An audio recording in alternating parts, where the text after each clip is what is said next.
Hi, just wanted to give you guys some thoughts and encouragement. Perhaps you have a small business and maybe you're a manufacturer, and you see what's going on with Amazon and you think to yourself, man, they are just taking over the world, right?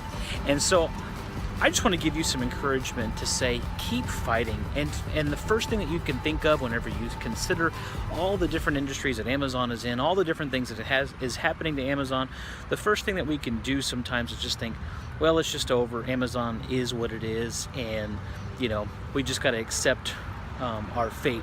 And the truth of the matter is that the first thing you have to realize is that Amazon's not the enemy, right? As much as you may have an opinion about, well, do they use predatory pricing?